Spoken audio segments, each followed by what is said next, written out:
Futebol, balé, literatura, Olimpíadas, banda juvenil. O que tudo isso tem em comum? Aparentemente tem a ver com guerra híbrida. É isso que acontece com a Rússia. Vamos falar um pouquinho sobre isso. O que acontece? Tem todo um barulho recente, não sei se você está sabendo, se não vai saber agora.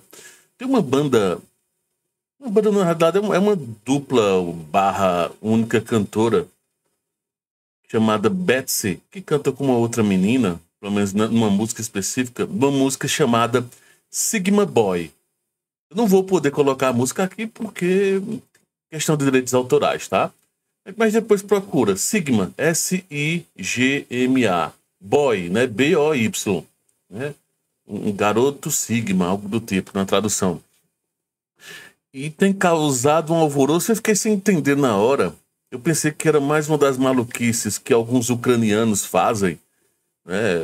Criticando à toa e tudo mais. E eu vi a primeira matéria, agora mais recente, exatamente um site ucraniano reclamando que uma música adolescente de uma menina de 11 anos, e a outra deve ter 10 anos, 12 anos, algo do tipo, e que a música está estourada nas paradas de sucesso na Europa, nos Estados Unidos, tá na Billboard, pelo menos recentemente estava em 7º lugar, atingiu alguns milhões de views, Spotify, YouTube, onde você puder imaginar que tem qualquer tipo de streaming, TikTok tá uma das primeiras músicas mais tocadas, né? Então, dessas músicas que estão bombando. E o que está por trás de tudo isso? E aí o pessoal da União Europeia já tinha reclamado dizendo que era uma forma de propaganda russa. Aí agora os ucranianos chegaram com esse papo. Não sei se você deve estar ciente, evidentemente, você não está no mundo dentro de um coco, como dizem alguns amigos aqui, quando alguém some dentro do mapa.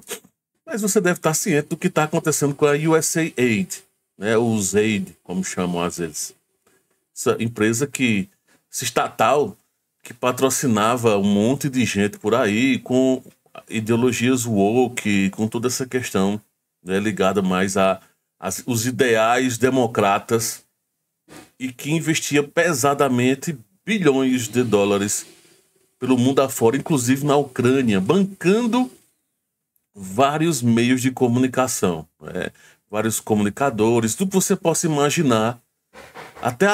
Pagaram até atores de Hollywood para irem para a Ucrânia, só para dizer, estamos apoiando a Ucrânia. Teve uma atriz que recebeu, segundo um informe, que eu não sei se é verdade, 20 milhões. Só uma atriz recebeu 20 milhões para sair lá da sua mansão em Los Angeles, ir para a Ucrânia, tirar algumas fotos, passar uma horinha e voltar. 20 milhões.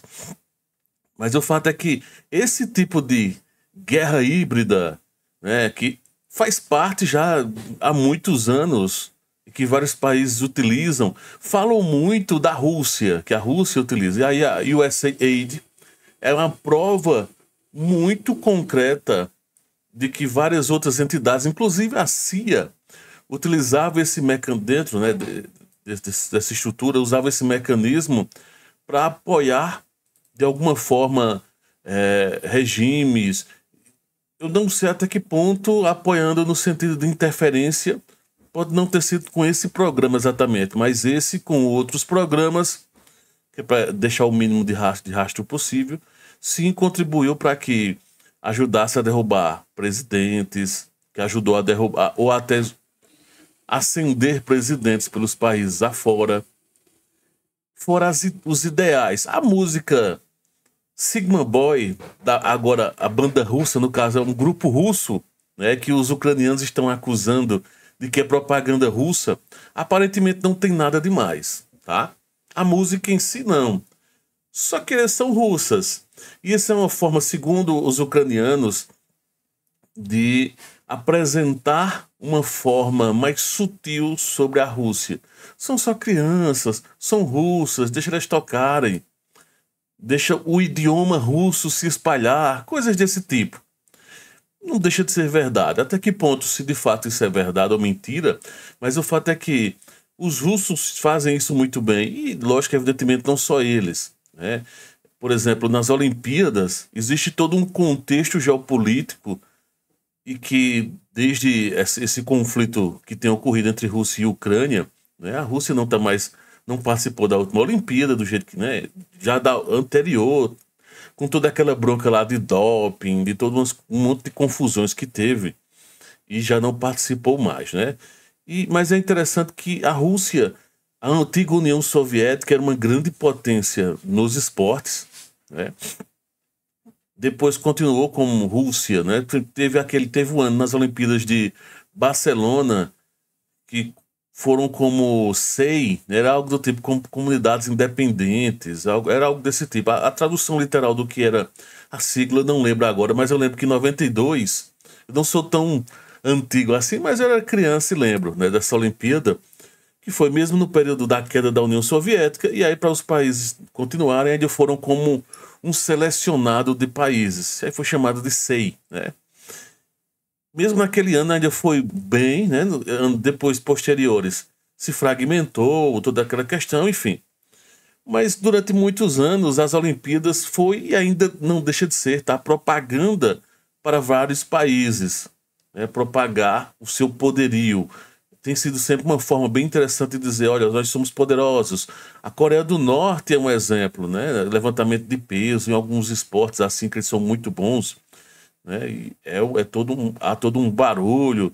Em todas as outras situações, o exemplo dos Estados Unidos é bem óbvio o que é que os Estados Unidos faz. Usa sua máquina de espalhar seus ideais e cultura, Hollywood.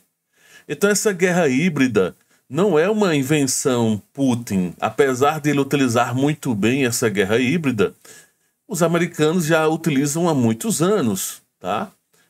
E, inclusive, eu tenho um livro chamado Doutrina Putin, está disponível na Amazon, vai estar na descrição aqui. É uma versão e-book para você ler. Deve estar por R$ 10 agora, 10, R$ 15. Tá? Ou seja, você pode ler no seu celular, no computador, no seu Kindle, onde for mais interessante para você. E nesse livro eu cito exatamente como é que funciona a cabeça de Putin para o conflito e em toda essa mistura que ele fez de juntar ideias do general Gerasimov, tá? Alguns vão criticar e tudo bem, né? A forma de agir de Gerasimov no fronte em si. Mas as ideias, os pensamentos, boa parte desses pensamentos, de toda essa ideia, faz mover todo esse ideal que Putin, que a Rússia busca. E aí, toda essa questão do uso da literatura durante muito tempo, do balé russo, que é muito famoso, e de outras tantas situações, até o uso dos oligarcas russos durante um bom tempo, tá? Teve um período que o futebol ainda tem, mas se espalhou de uma forma que até times brasileiros, vários times dos países europeus, basicamente os donos eram oligarcas russos. Agora só mudou um pouquinho que no lugar de ser oligarca russo, uma boa parte são ligados a Emirados Árabes Unidos ou algo do tipo, Catar, né? Mas ainda há uma presença forte desses oligarcas do petróleo, oligarcas da comunicação, oligarcas de diversos setores, mas principalmente do petróleo e da comunicação, né? Esses dois setores primordiais, e que eles estão presentes, tá? E é interessante observar que essa guerra híbrida faz parte do jogo. Então, seja a música adolescente Sigma Boy ou outras tantas situações, no caso, o que é que a Rússia quer passar no momento? Passar no momento que é amigável.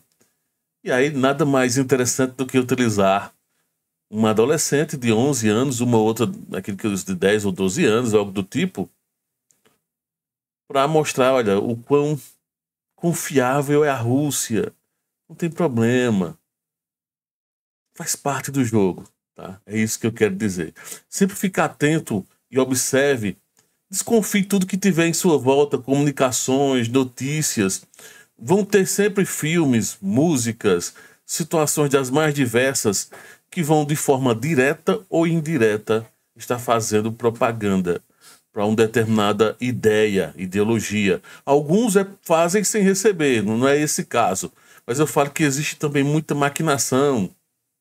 O próprio algoritmo aqui do YouTube tem um pouco disso. Quem trabalha com conteúdo, quem trabalha com comunicação sabe que muitas vezes você tem que trazer determinados tipos de conteúdo porque é aquilo que agrada o algoritmo, é aquilo que agrada a grande massa. Um editorial desse, um vídeo desse, por exemplo, tem um alcance menor. Por quê? Porque faz as pessoas pensarem.